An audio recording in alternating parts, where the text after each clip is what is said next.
Кога за последен път си позволи да бъдеш дете? Да спреш за няколко мига, да не бързаш за никъде и просто да се порадваш на живота.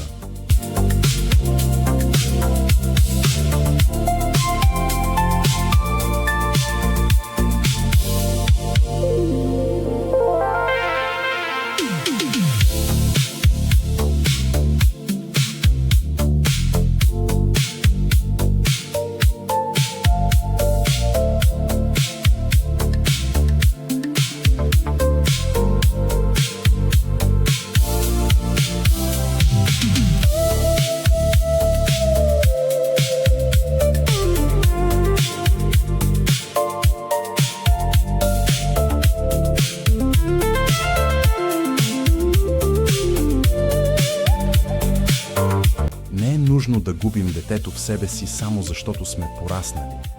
Понякога са достатъчни няколко свободни часа, малко любопитство и сърце, готово за приключения.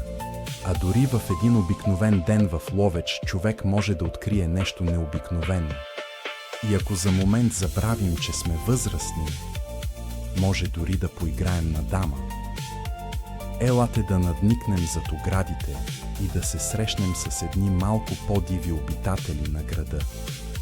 Добре дошли в зоопарка в Ловеч!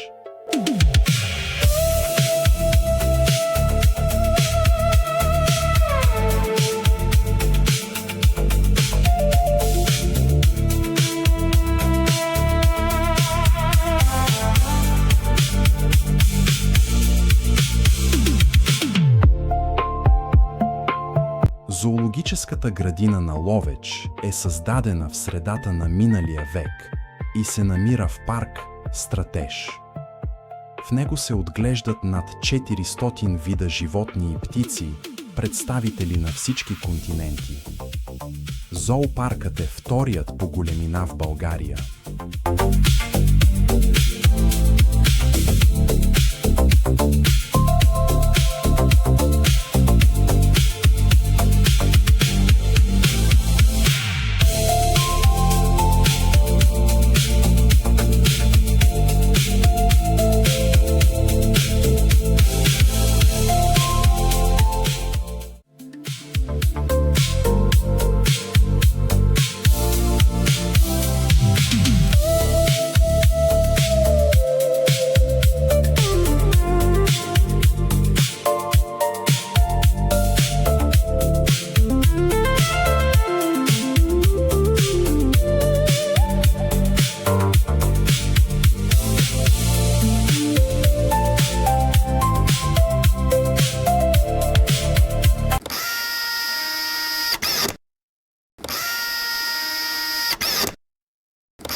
Покритият мост в Ловеч е едно от най-емблематичните архитектурни и исторически забележителности на града и уникален обект в България.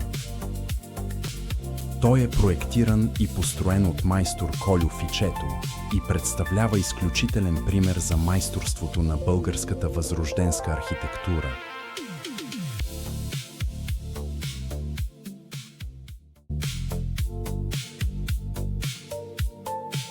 Благодаря, че бяхте с мен.